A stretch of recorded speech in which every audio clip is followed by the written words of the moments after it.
Welcome to రవికిరణాలు TV బులెటిన్ల ముందుగా headlines చూద్దాం. అల్లూరు జిల్లా అరకులో రా కదిరా సభకు హాజరైన చంద్రబాబు జీవో నెంబర్ 3 రద్దు చేయడం సామాజిక న్యాయం అంటూ ఆగ్రహం.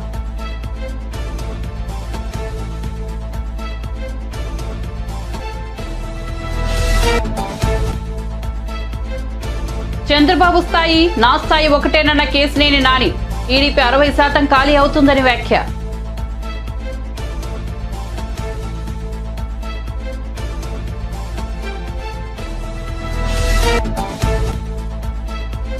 అబద్దాల పునాదులపై సీఎం రేవంత్ రెడ్డి అధికారంలోకి వచ్చారన్న బీఆర్ఎస్ నేత దాసోజు శ్రవణ్ అబద్దానికి అహంకారానికి నిలవెత్తు రూపం రేవంత్ రెడ్డి అని విమర్శ.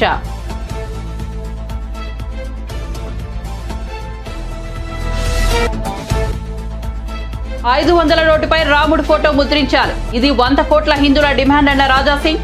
థాయిలాండ్, అమెరికా, ఇండోనేషియా కరెన్సీపై హిందూ దేవతల ఫోటోలు ఉన్నాయని వెల్లడి.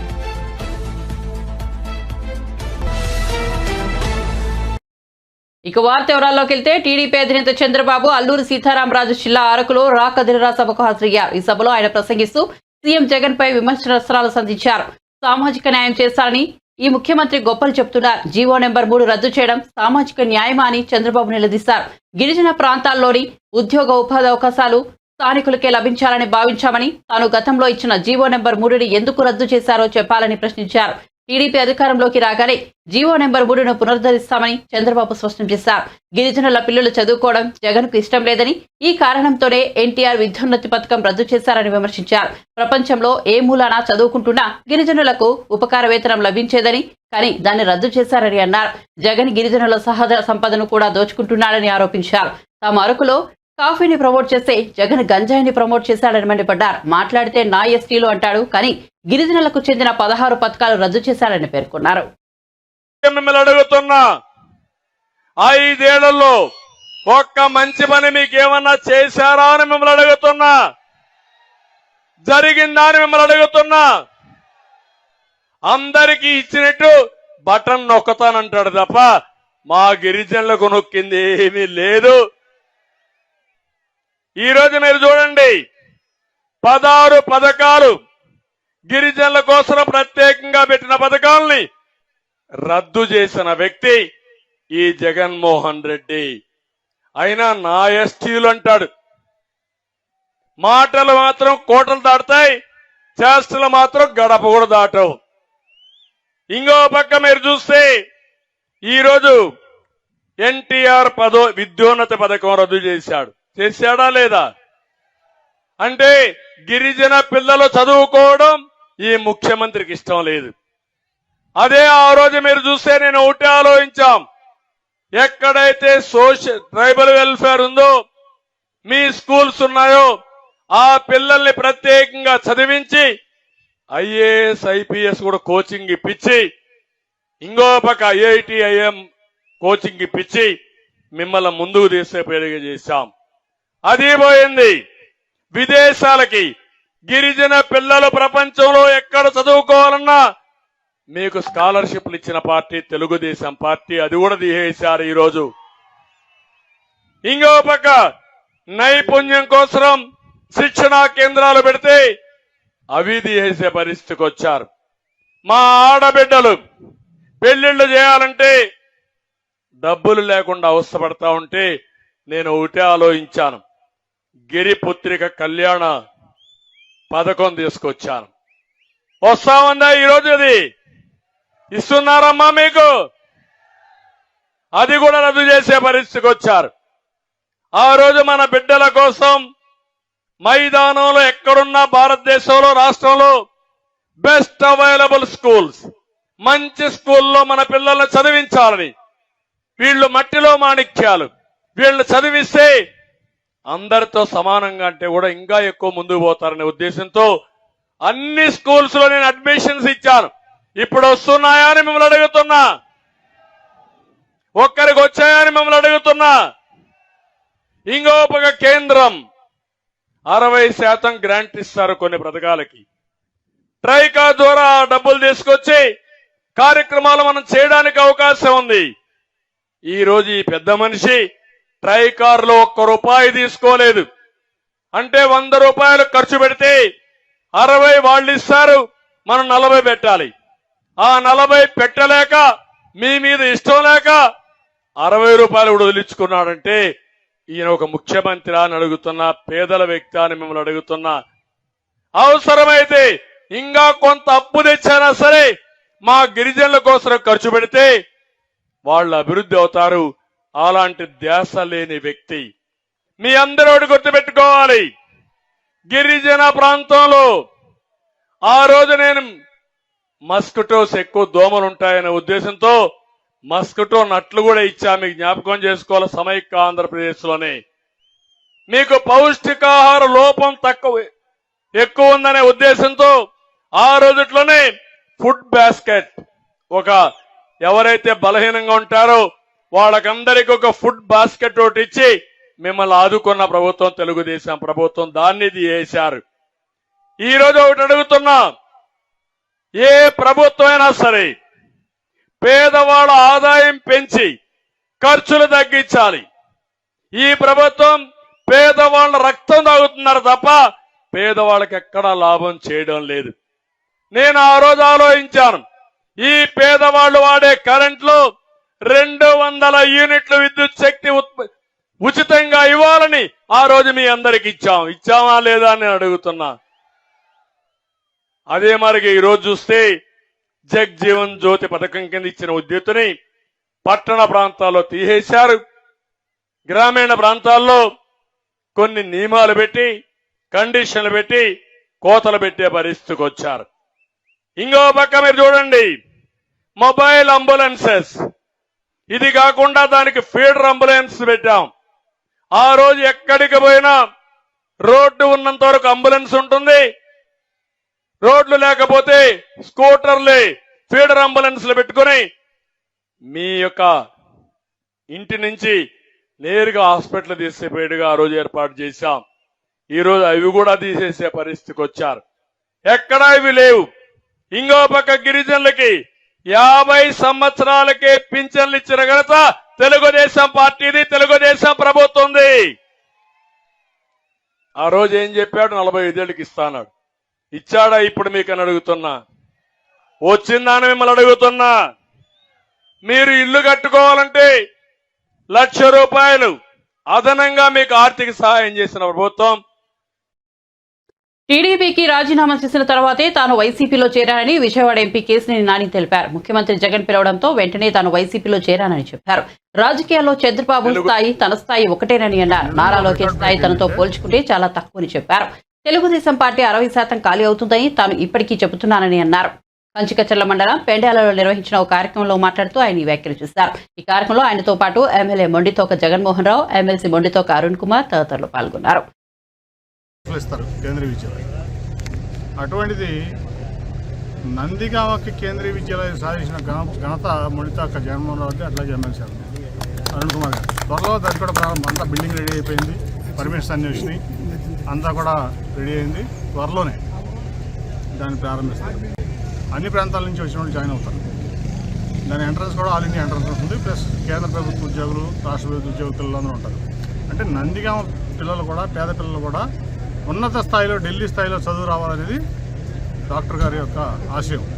సో మీరు చూడాల్సింది ఏంటంటే ఇంటెన్షన్ ఏంటంటే మా నందిగామ బాగుండాలి, మా నందిగామ ప్రజలు మంచిగా ఉండాలి, వాళ్ళ సంక్షేమం ముఖ్యం, వాళ్ళ మంచిది ముఖ్యం, అలాగే వాళ్ళ పిల్లల చదువులు ముఖ్యం, అట్లాగే వాళ్ళ ఆరోగ్యం ముఖ్యం. ఆయన డాక్టర్గా, మరి ఒక విద్యావేత్తగా మన అరుణ్ కుమార్ గారు కూడా, మరి ఆయన డాక్టర్గా, పల్మనాలజిస్ట్గా నేను ఎప్పుడూ చెప్తాను, కోవిడ్లో కొన్ని 100 కోట్ల అభివృద్ధి కోసం, ఇక్కడ ప్రజల సంక్షేమం కోసం, ఇక్కడ ప్రజల మంచి చెడుల కోసం, ఇక్కడ పిల్లలు బాగా చదువుకుని పైకి రావాలి, నేను డాక్టర్ అయ్యాను, అట్లాగే అరుణ్ కుమార్ గారు బాగా చదువుకుని పిహెచ్డీ చేశారనే ఒక లక్ష్యంతో డాక్టర్ గారు మంచి చదువు కోసం కేంద్రీయ విద్యాలయం. ఇటువంటివన్నీ కూడా మరి వాళ్ళ యొక్క ఇంటెన్షన్, లక్ష్యం ఈ ప్రాంతం కోసం, ఇక్కడ ప్రజల కోసం లక్ష్యం భాగం. అలాగే నిన్న చూసాం మన ముఖ్యమంత్రి జగన్మోహన్ రెడ్డి గారు బ్రహ్మాండంగా విజయవాడ నడిపోతున్నారు. అంబేద్కర్ గారి విగ్రహం 250 అడుగులు ఎత్తు. నేను ఈ దేశం అంతా చూసా, దళిత ముఖ్యమంత్రులు పాలించిన రాష్ట్రాలు చూసా, దళిత పార్టీలు పాలించిన రాష్ట్రాలు కూడా చూశాను. కానీ ఎక్కడా లేనటువంటి విధంగా బ్రహ్మాండంగా విజయవాడ నడిపోవడం అంటే రాష్ట్రం నడిపోవడం. ఎక్కడో ఒకప్పుడు చూసేవాళ్ళం హరిజన వాడల్లోనో లేదా ఊరు బయట చాలలోనో అంబేద్కర్ విగ్రహాలు ఉండేవి. అటువంటి అంబేద్కర్ విగ్రహాన్ని రాష్ట్ర నడిబొడ్డున స్థాపించినటువంటి ఒక గొప్ప వ్యక్తి మన ముఖ్యమంత్రి జగన్మోహన్ రెడ్డి గారు. కాబట్టి ఎందుకంటే ఆయన కూడా నిరుపేద నుంచి వచ్చాడు, అంబేద్కర్ గారు బాగా చదువుకున్నాడు. ఈ దేశానికి ఒక దిశానిర్దేశం చేశారు రాజ్యాంగం ద్వారా. అటువంటి వ్యక్తిని ఇవాళ మనం చూసే బ్రహ్మాండమైనటువంటి కార్యక్రమంలో అన్వీల్ చేశారు ఆ స్టాచ్యూ, అంటే ఆవిష్కరణ చేశారు ఆ స్టాచ్యూ. కాబట్టి అటువంటి వ్యక్తుల స్ఫూర్తితో ఇవాళ మనం ఈ రాష్ట్రాన్ని కానీ ఈ ప్రాంతాన్ని కానీ డెవలప్ చేసుకోవాలి. అందరూ బాగా చదువుకోవాలనే లక్ష్యం ఉండాలి. అలాగే చదువుకున్న తర్వాత కుటుంబాలు బాగుండాలి, లైఫ్ స్టైల్ బాగుండాలి అనేది అందరి కోరిక. అంబేద్కర్ గారి కోరిక అదే, ముఖ్యమంత్రి గారి కోరిక అదే. అదే ఫాలో అవుతున్నటువంటి మమతా గారు కూడా నేను నిజంగా అభినందిస్తున్నా. నేను నా గుండెల్లో చూసి మాటలు నోట్లో చూసి మాట్లాడలేదు, ఎప్పుడు కూడా చెప్తాను. మీ తరఫున సార్ 60% టీడీపీని ఖాళీ చేస్తున్నారు. నలుగురు కూడా రాలేదు ఆయనతో పాటు. రేపు 70% వైసీపీ ఖాళీ ఇవ్వబోతుంది. ఇప్పటికే 4 ఎమ్మెల్యేలు మాతో టచ్లో ఉన్నారని చెప్పి నిన్న కేసీఆర్ నాని గారు కంచిచర్లు వచ్చిన చిన్ని గారు మొన్న విజయవాడలో చెప్పారు, కొంతమందిని ఇగ్నోర్ చేయడం బెటర్. అదేవిధంగా మీరు మీడియాలో అనవసరంగా రోతల హౌస్లు నడిపే వాళ్ళని, కాల్మనీ వ్యాపారస్తుల్ని, థియేటర్లని, డాక్టర్లని పెద్దవాళ్ళని చేయొద్దు. దయించి నాతో మాట్లాడచ్చు. నిన్న బాక్స్ ఓపెన్ చేసినాక 100% ఏది ఖాళీ అవుతుందో తెలుస్తుంది. సో అవన్నీ అనవసరంగా మాట్లాడుతారు. ఉత్తర కుమారుడు రావాలి. అంటే గతంలో టీడీపీతో పాటు ఉన్న నాయకులతో ఆత్మీయ సమావేశం. ఇప్పుడు నేను అంతకుముందు టీడీపీలో ఉన్నాను, వైఎస్ఆర్సీపీలో ఉన్నాను. ఎవరు ప్రయారిటీస్ ఆడుకుంటాయి. అంతేగాని ఇప్పుడు వాళ్ళు పార్టీకి పనిచేశారు, ఇక్కడ పార్టీకి పనిచేసే వాళ్ళు ఉన్నారు. మా ముగ్గురు ఇది నచ్చినది కానీ వచ్చేవాళ్ళు వస్తారు. మేము ఎవరిని కూడా బాగుంది. ఎందుకంటే ప్రజలంతా జగన్మోహన్ రెడ్డి గారు, ప్రజలు మొత్తం ఇవాళ జగన్మోహన్ రెడ్డి గారు కావాలన్నారు. సో దాంట్లో నాయకులు చేసేది ఏం లేదు, పాత్ర చాలా తక్కువ. అదేనా? సో ప్రజలు పక్షాలు ఉన్నప్పుడు నాయకులు అనేది ఉంటారు, కొంత పార్టీ ఉంటుంది. కానీ దానివల్ల పెద్ద ఇదే ఉంది. కొత్త అంబేద్కర్ భారీ విగ్రహం నేను ఓపెన్ చేశాను. మీ సోదరులు తొమ్మకూడ ఆ గ్రామాలు వచ్చి దళితులపై దాడి జరగని ఆందోళన. మనం రాజకీయాలు స్వచ్ఛంగా చేయాలి. మనం ఈ ప్రాంతంకి ఒక ప్రజాప్రతినిధిగా మనకు ఓటేశారంటే ఈ ప్రాంతం కోసం, ఇక్కడ ప్రజలు మంచి చెడు కోసం చూడాలి తప్ప అనవసరమైన బురదలు చల్లడం అనేది ఎవరైనా సరే, నేను చల్లకూడదు, అవతలడు చల్లకూడదు. ఈ ప్రాంతం కోసం నిజంగా ఎవరు తెచ్చారండి కేంద్రీయ విజయాలు? నేను కూడా తేలేదు. అబద్దాల పునాదులపై సీఎం రేవంత్ రెడ్డి అధికారంలోకి వచ్చారని బీఆర్ఎస్ నేత దాసోజు శ్రవణ్ విమర్శించారు. దావోస్ లో ముఖ్యమంత్రి వ్యాఖ్యలను తీవ్రంగా ఖండిస్తున్నామని చెప్పారు. రాష్ట్ర ప్రతిష్టను దెబ్బతీసేలా రేవంత్ రెడ్డి మాట్లాడారని విమర్శించారు. కేటీఆర్ పై రేవంత్ రెడ్డి దుర్మార్గమైన మాటలు మాట్లాడారని ఆగ్రహం వ్యక్తం చేశారు. హైదరాబాద్ తెలంగాణ భవన్లో పార్టీ నేత మన్నె క్రిషాంత్ తో కలిసి ఆయన మీడియాతో మాట్లాడారు. బీఆర్ఎస్ 10 ఏళ్ల పాలనలో ఐటీ ఎగుమతులను 57,000 కోట్ల నుంచి 2 లక్షల కోట్లకు తీసుకెళ్లామన్నారు. ఐటీ రంగంలో 10 లక్షల ఉద్యోగాలు కల్పించామని చెప్పారు. ఎంత ఉతికినా నలుపే గాని తెలుపు కాదన్నట్లుగా అబద్ధాల పునాదుల మీద రాజకీయం చేసినటువంటి ఒక రేవంత్ రెడ్డి గారు, అహంకారాన్ని ఆభరణంగా పెట్టుకొని ఇష్టం వచ్చినట్లు పరుషమైన పదజాలంతో మాట్లాడుతూ రాజకీయాన్ని చలామణి చేసినటువంటి ఒక రేవంత్ రెడ్డి గారు ముఖ్యమంత్రి కుర్చీలో కూర్చున్నాకనైనా అబద్ధాలు మర్చిపోతాడు, అహంకారం మర్చిపోతాడు, హుందాగా వ్యవహరిస్తాడు, ఆ కుర్చీకి వన్నె తెచ్చేటువంటి ఒక రీతిలో వ్యవహరిస్తాడు అని చెప్పని ఆశించినాం. కానీ దానికి భిన్నమైనటువంటి ఒక దుర్మార్గమైనటువంటి ఒక వైఖరిని వాళ్ళ ఆఖరికి అంతర్జాతీయ వేదిక అయినటువంటి ఒక దావోస్ లో కూడా అటువంటి ఒక చిల్లర ప్రయత్నం చేసిండ్రు. దాన్ని తెలంగాణ సమాజం అర్థం చేసుకోవాలని చెప్పని కోరుకుంటూ, ముఖ్యమంత్రి హోదాలో ఉండి ఒక కంట్రీ లెక్క వ్యవహరించకుండా ఒక హుందాగా ఉండాలని చెప్పని ఆయన వైఖరిలో మార్పు రావాలనే ఉద్దేశంతో కూడా తెలంగాణ ప్రజల పక్షాన ఈరోజు ఈ పత్రికా సమావేశాన్ని పెట్టడం అయింది. కుక్కతో ఒక గుండ్రాయి కట్టిన చక్కగా కాదని చెప్పడానికి అబద్ధాలు ఆడి అధికారంలోకి వచ్చినాడు. ఇప్పుడు అదే అబద్ధాలు ముఖ్యమంత్రి అయిన తర్వాత కూడా కొనసాగింపుకు పాల్పడతా ఉన్నాడు. గోధి ఇండియా 8,000 కోట్ల రూపాయల పెట్టుబడులు పెట్టబోతుంది అని చెప్పని దావోస్ లో రేవంత్ రెడ్డి గారు అగ్రిమెంట్ చేసుకున్నట్టుగా మనం వార్తల్లో చూసినాం. కొంచెం లోతుగా వెళ్ళి మీరు రీసెర్చ్ చేయండి. మీరు కూడా చదువుకున్న వాళ్ళు, మేధావులు ఉంటారు. మీరు గూగుల్లో కొట్టి ఆ కంపెనీకి ఉన్నటువంటి ఒక బ్యాలెన్స్ షీట్స్ ఏంటివి, ఫైనాన్షియల్ డీటెయిల్స్ ఏంటి దయచేసి ఒకసారి చూడాలని చెప్పని నేను కోరుతా ఉన్నాను. దాని authorize share capital 1.5 crore, paid up capital is less than 75 lakhs. దాని మొత్తం annual profit and loss account లో 27 లక్షలు చూపెడతా ఉంది. దాని 31% ఆఫ్ ద షేర్ ను ఇంకో కంపెనీకి కూడా అమ్మేసినారు ఫర్ 50 crores of rupees.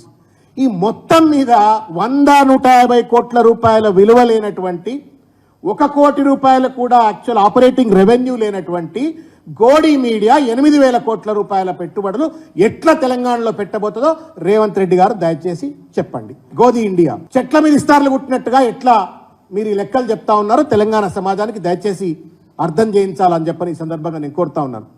ఇది తెలంగాణ ప్రజలను మోసం చేసినట్టు కాదా అని చెప్పని. ఒకవేళ రేవంత్ రెడ్డి గారికి లెక్కలు తెలియవు, లేకపోతే వాళ్ళు చూపెట్టిన కాగితాలు చదవలేకపోయిండు, అర్థం కాకపోతే పక్కన జయేష్ రంజన్, ఆ విష్ణువర్ధన్ రెడ్డి, ఇద్దరు ఆఫీసర్లు ఉన్నారు, శ్రీధర్ బాబు గారు ఉన్నారు, ఇంతమంది పెద్దలు కలిసి ఎందుకు తెలంగాణ సమాజాన్ని మోసం చేస్తున్నారో దయచేసి సమాధానం చెప్పాలా. It's a clear glaring example of the shabby investments, a fraudulent investment narrative that they are trying to build in Davos, which Telangana people have to know. ఇకపోతే JSW ఎనర్జీ అనే ఒక కంపెనీ, ఇది old wine in new bottle లెక్క. ఇది 2022లోనే దీనికి సంబంధించి కేటీఆర్ గారు agreement చేసుకున్నారు 2022లో.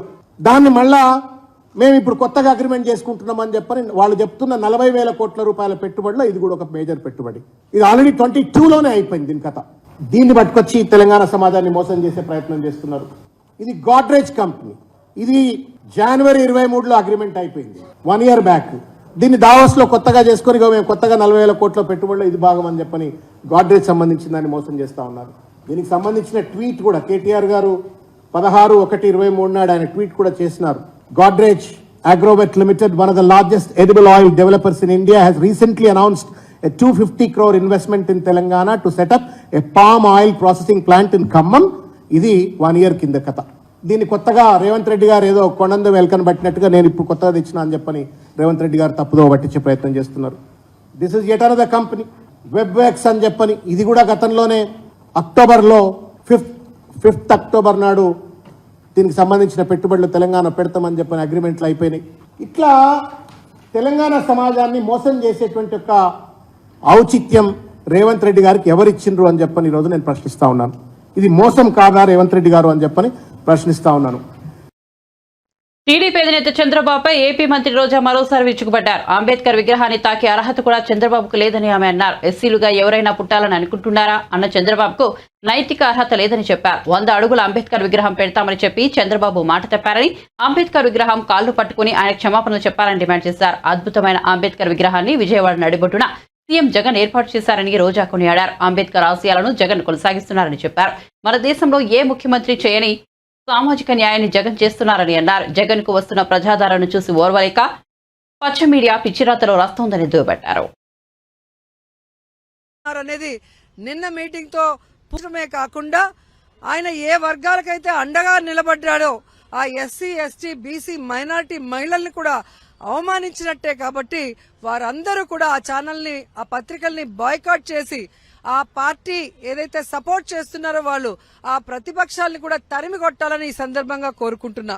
ఎందుకంటే గతంలో మీరు చూశారు, కాల్ మనీ సెక్స్ రాకెట్ లో ఇదే విజయవాడలో 200 సీడీలు బయటపడి మహిళల జీవితాలు నరక కూపంలో ఉన్నాయని అప్పటి గౌతమ్ సవాంగ్ గారు చెప్పినప్పుడు దాని మీద అసెంబ్లీలో పెద్ద చర్చ జరుగుతూ ఉంది.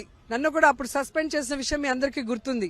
ఆ చర్చని డైవర్ట్ చేయడం కోసం అంబేద్కర్ గారి 100 అడుగుల విగ్రహాన్ని పెడతానని ఒక చిన్న డిస్కషన్ అని చెప్పి ఆ ఇష్యూని డైవర్ట్ చేయడానికి వాడారే తప్ప ఆయన ఆ 5 సంవత్సరాల్లో అంబేద్కర్ గారి 100 అడుగుల విగ్రహాన్ని పెట్టడం దేవుడు ఎరుగు. కనీసం ఎక్కడైనా ఒక అంబేద్కర్ స్టాచ్యూ అయినా పెట్టారా చంద్రబాబు నాయుడు అని నేను అడుగుతున్నా. 2024లో జగనన్న వన్స్ మోర్ అని 175కి 175 జగనన్నకే ఇవ్వబోతున్నారనేది నిన్న మీటింగ్ తో పూర్తిగా పచ్చ ఛానళ్ళకి, పచ్చ పత్రికలకి, ఆ తెలుగుదేశం పార్టీ నాయకులకి ఉరవకొండలో మంత్రి పెద్దిరెడ్డి రామచంద్రారెడ్డికి నిరసన సెగ తగిలింది. మంత్రి కాన్వాయ్ని అంగన్వాడీ కార్యకర్తలు అడ్డుకున్నారు. పెద్దిరెడ్డి వాహనం ముందు బైఠాయించి వారు నిరసన తెలిపారు. ఈ నెల 23న అనంతపురం జిల్లా ఉరవకొండలో సీఎం జగన్ పర్యటించనున్నారు. ముఖ్యమంత్రి పర్యటన సభ ఏర్పాట్లను పర్యవేక్షించేందుకు మంత్రి పెద్దిరెడ్డి ఉరవకొండ వచ్చారు. ఈ నేపథ్యంలో ఆయన కాన్వాయ్ను ముందుకు వెళ్లనివ్వకుండా అడ్డుకున్న అంగన్వాడీలు అరగంట సేపు ఆందోళన చేపట్టారు. దాంతో మంత్రి పెద్దిరెడ్డి తన వాహనంలోనే రోడ్డుపై ఉండిపోవాల్సి వచ్చింది. ట్రాఫిక్ భారీగా నిలిచిపోయింది. ఈ దశలో పోలీసులు అంగన్వాడీ కార్యకర్తలను బలవంతంగా అవతలకు లాగేశారు. దాంతో మంత్రి పెద్దిరెడ్డి కాన్వాయ్ ముందుకు కదిలింది. తెలంగాణ ముఖ్యమంత్రి రేవంత్ రెడ్డి తన లండన్ పర్యటనలో చేసిన వ్యాఖ్యలపై బీఆర్ఎస్ నేత నిరంజన్ రెడ్డి ఆగ్రహం వ్యక్తం చేశారు. విదేశాలకు వెళ్లి పెట్టుబడులు తీసుకురావాలి కానీ అహంకారం పనికిరాదని హితవు పలికారు. వచ్చిన అవకాశాన్ని వినియోగించుకుని ప్రజలకు మంచివేసి ముఖ్యమంత్రిగా మంచి పేరు తెచ్చుకోవాలని కానీ ఇష్టారీతిన మాట్లాడడం సరికాదన్నారు. విదేశాలలో అసంబద్ధంగా మాట్లాడి రాష్ట్రం పరువు తీశారని విమర్శించారు. రేవంత్ రెడ్డి తన లండన్ పర్యటనలో అసెంబ్లీ ఎన్నికల ఫలితాలే పార్లమెంటు ఎన్నికల్లో రిపీట్ అవుతాయని, వచ్చే ఎన్నికల్లో బీఆర్ఎస్ ను 100 మీటర్ల లోతున పాతిపెడతామని వ్యాఖ్యానించారు. ఈ వ్యాఖ్యలపై నిరంజన్ రెడ్డి మండిపడ్డారు. జనం నవ్వుకునేటువంటి విధంగా ఉంది. ఇప్పుడు లండన్లో పోయి ఈ రాష్ట్ర ప్రతిష్ట పెంచేటువంటి పని ఏం చేస్తున్నామో, ఈ రాష్ట్ర ప్రతిష్ట పెంచడం కోసం లండన్ పర్యటన ఏ రకంగా ఉపయోగపడుతుందో ఆ విషయాలు ప్రజలకు చెప్పి గౌరవం పెంచుకోవాల్సింది పోయి కారు గుర్తును ఇంత లోతు బొంద పెడతాం, అంత లోతు బొంద పెడతాం, పులి బయటకు వస్తే బోన్ సిద్ధంగా ఉంది, ఈ రకమైనటువంటి చౌకబారు మాటలు మాట్లాడడానికి కాదు రాష్ట్ర ప్రజలు ఎన్నుకున్నది. అయా స్వామి, మీరు కాదు, మీరు గురువుగా భావించి లేదా మీరు గురువుగా నమ్మినటువంటి చంద్రబాబు నాయుడు గారే కేసీఆర్ సంగతి చూస్తా అని చెప్పి ఈ రాష్ట్రం నుంచి పలాయనం చిత్తగించాల్సినటువంటి దుస్థితి ఏర్పడ్డది. ఆయన సారథ్యం వహించి ఓ ప్రపంచపు విజనరీ అని చెప్పి ఆర్టిఫిషియల్గా పేరు తెచ్చుకున్నటువంటి మీ నాయకుడు ఆనాడు తన పార్టీయే తెలంగాణ ప్రాంతంలో అంతర్ధానం కావాల్సి వచ్చింది. రాష్ట్ర విభజన ఎట్టి పరిస్థితుల్లో చేయనని చెప్పి తప్పని పరిస్థితులలో ప్రజా ఒత్తిడికి తలొగ్గి కాళ్లబేరానికి రావాల్సిన పరిస్థితే చంద్రబాబు నాయుడుకి వచ్చింది ఆ రోజు. కాబట్టి చంద్రబాబు నాయుడు గారే కేసీఆర్ను ఏం చేయలేకపోగా ఆయన్నే వెలకలబడిపోయినాడు. ఎగిరెగిరి పడవద్దు, కొన్ని ప్రత్యేక పరిస్థితులలో చేతికి వచ్చినటువంటి అవకాశాన్ని, అధికారాన్ని, బాధ్యతను ఎంత హుందాగా నిర్వర్తిస్తే అంత గౌరవం పెరుగుతుంది, వ్యక్తిగతంగా పెరుగుతుంది, రాష్ట్రానికి పెరుగుతుంది తప్ప ఇంకా పోయినంతకాలం పాత మాటలు, చౌకబారు మాటలు, దిగజారుడు మాటలు మాట్లాడడం మూలంగా అది మీ వ్యక్తిత్వానికే భంగం అన్న సంగతి మీరు గుర్తెరిగితే మంచిది. మీరు కాదు, ఇంకెవ్వరు కూడా బీఆర్ఎస్ను, ఒక రాజకీయ పార్టీని, తెలంగాణ అస్తిత్వాన్ని, తెలంగాణ ఆత్మను ఎవ్వరు కూడా ఏమీ చేయలేరు. ఇట్లా చేస్తామని మాట్లాడిన వాళ్ళందరూ అంతరించిపోయినరు, అంతర్ధానం అయిపోయినరు తప్ప వాళ్ళ మాటలు గాలికి మిగిలిపోయినాయి తప్ప వాళ్ళు చేసింది ఏమీ లేదు. భూలోక వైకుంఠంగా పేరుతున్న శ్రీ రంగనాథ స్వామి ఆలయాన్ని ప్రధాని నరేంద్ర మోదీ శనివారం సందర్శించారు. సంప్రదాయ తమిళ వస్త్రధారణ ధోతి, అంగరవస్త్రంతో ఆలయంలోకి వచ్చిన మోదీ స్వామివారిని దర్శించుకుని ప్రత్యేక పూజలు చేశారు. అనంతరం ఆలయ పూజారుల ఆశీర్వచనాలు అందుకున్నారు. ఆలయంలోని వివిధ దేవతామూర్తులను ప్రధాని దర్శించుకున్నారు. ప్రాంగణంలోని ఆలయ ఏనుగు మేత అందించి ఆశీర్వాదం తీసుకున్నారు. కావేరి, కొల్లిధాం నదుల మధ్య దీవిలో వెలిసిన వైష్ణవ మందిరమే శ్రీరంగనాథ స్వామి ఆలయం. ఇక్కడ మహావిష్ణువు శ్రీరంగనాథుడని భక్తులు పూజలు అందుకుంటున్నారు. తమిళులు రంగనాథర్గా స్వామిని భక్తితో కొలుచుకుంటారు. ఆలయ నిర్మాణంలో చోళులు, పాండ్యులు, హోయసల రాజులు, విజయనగర సామ్రాజ్య పాలకులు పాలు పంచుకున్నట్లు చరిత్రకారులు చెబుతున్నారు. కాగా అయోధ్య రామమందిరం ప్రారంభోత్సవ నేపథ్యంలో ప్రధాని నరేంద్ర మోదీ దేశంలోని వివిధ ఆలయాలను సందర్శిస్తున్న విషయం తెలిసిందే. అందులో భాగంగా ప్రధాని శనివారం శ్రీ రంగనాథ స్వామి వారిని దర్శించుకున్నారు. ఉదయం చెన్నై వచ్చిన ప్రధానికి తమిళులు ఘనంగా స్వాగతం పలికారు. చెన్నైలో ప్రధాని రోడ్ షో ముందుకు సాగ్గా రోడ్డుకు ఇరుపక్కల బారులు తీరిన జనం జై శ్రీరామ్ నినాదాలతో హోరెత్తించారు. వారందరికీ అభివాదం చేస్తూ ప్రధాని మోదీ ముందుకు సాగారు. గోషామహల్ బీజేపీ ఎమ్మెల్యే రాజాసింగ్ సరికొత్త డిమాండ్ను తెరపైకి తీసుకొచ్చారు. 500 రూపాయల నోటుపై రాముడి బొమ్మను ముద్రించాలని ఆయన డిమాండ్ చేశారు. ఇదే సమయంలో ఆయన తనదైన శైలిలో వాదనలు వినిపించారు. థాయిలాండ్, అమెరికా, ఇండోనేషియాలతో పాటు యూరోప్లోని కొన్ని దేశాలు తమ నోట్లపై హిందూ దేవతల ఫోటోలను ముద్రించాయని గుర్తు చేశారు. 80% ముస్లింల జనాభా ఉన్న ఇండోనేషియా వారి కరెన్సీపై హిందూ దేవతలను ముద్రించడాన్ని గమనించాలని కోరారు. మన దేశంలో కోట్లాది మంది హిందువులు రాముడిని ఎంతో భక్తితో కొలుస్తారని, అలాంటప్పుడు ఆయన ఫోటోను 500 రూపాయల నోటుపై ముద్రించాల్సిన అవసరం ఉందని రాజాసింగ్ చెప్పారు. ఇది తనొక్కడి డిమాండ్ మాత్రమే కాదని దేశంలోని 100 కోట్ల మంది హిందువుల డిమాండ్ అని తెలిపారు. మహారాష్ట్రలోని సంభాజీపూర్లో జరిగిన ఒక కార్యక్రమంలో ఆయన మాట్లాడుతూ ఈ వ్యాఖ్యలు చేశారు. अमेरिका जैसे क्षेत्र में मर्यादा एक था वहां का मुख्यमंत्री हरामी, अभी तो वो कीड़े पड़कर मर के ऊपर भी चलेगा।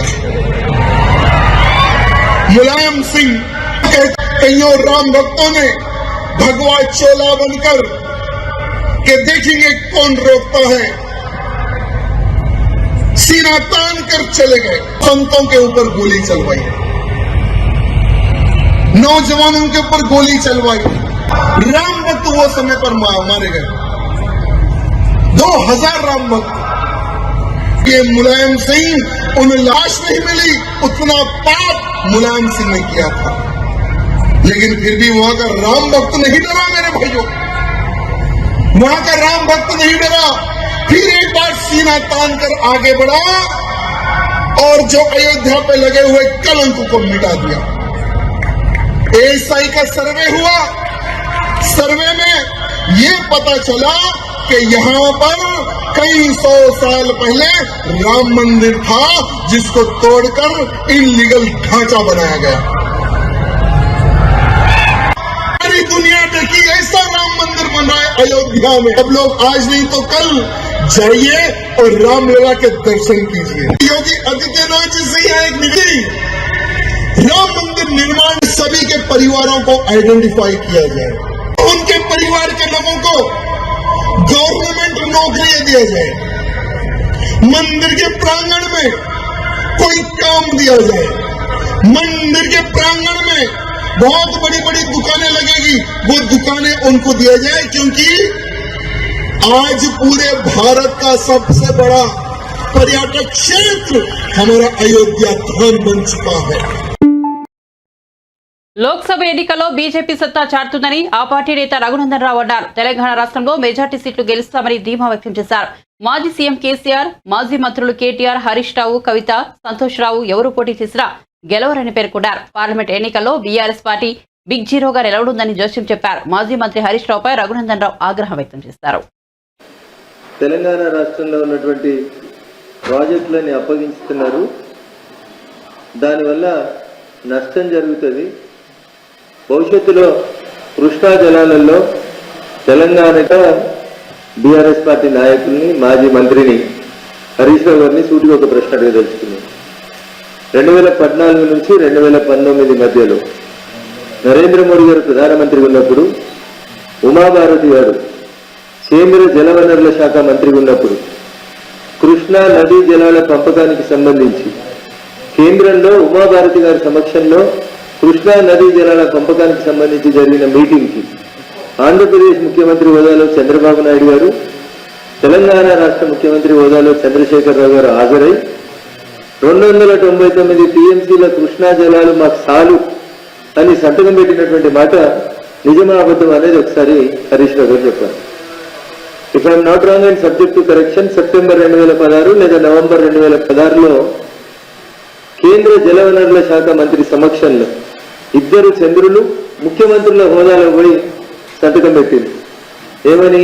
తెలంగాణకు 299 టీఎంసీల నీళ్లు చాలని ఇద్దరు, చంద్రశేఖరరావు గారు, చంద్రబాబు నాయుడు గారు ఇద్దరు కలిసి ఆ రోజు సంతకం పెట్టినటువంటి మాట ఎట్లా మర్చిపోతా ఉన్నారనేది ఒకసారి హరీష్ రావు గారిని అడుగుతా ఉన్నారు. ఏం చేసిరు మీరు? 2016 నుంచి 2023 దాకా ఈ రాష్ట్రంలో అధికారంలో ఉన్నది ఎవరు? బహుశా హరీష్ మర్చిపోయినట్టున్నాడు. ఆయననే నీటిపారుదల శాఖ మంత్రి. మొదటి tenure of Telangana TRS party ప్రభుత్వ హయాంలో నీటిపారుదల శాఖ మంత్రి ఎవరు? హరీష్ రావు గారు. కృష్ణా జలాల మీద చంద్రశేఖరరావు గారు సంతకం పెట్టినప్పుడు నీటిపారుదల శాఖ మంత్రి ఎవరు? హరీష్ రావు గారు.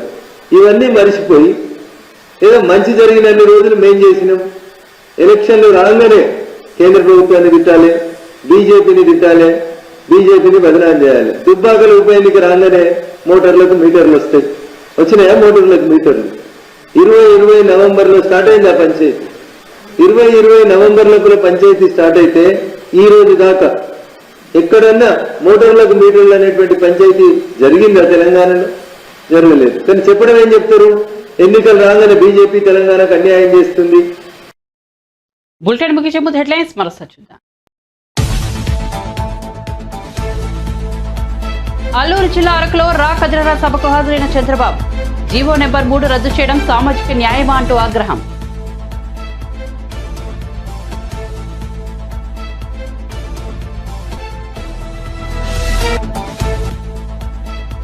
చంద్రబాబు స్థాయి నా స్థాయి ఒకటేనన్న కేసినేని నాని. టీడీపీ 60% ఖాళీ అవుతుందని వ్యాఖ్య.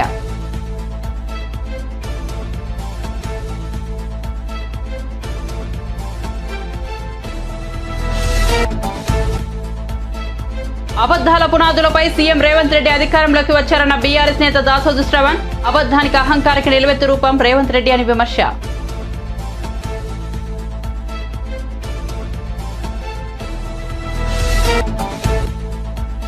₹500 నోటుపై రాముడు ఫోటో ముద్రించారు. ఇది 100 కోట్ల హిందువుల డిమాండ్ అన్న రాజాసింగ్.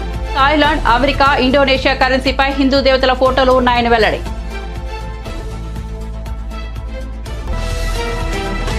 మరిన్ని అప్డేట్స్ కోసం చూస్తూనే ఉండండి రవికిరణాలు టీవీ.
మరిన్ని అప్డేట్స్ కోసం చూస్తూనే ఉండండి రవికిరణాలు టీవీ.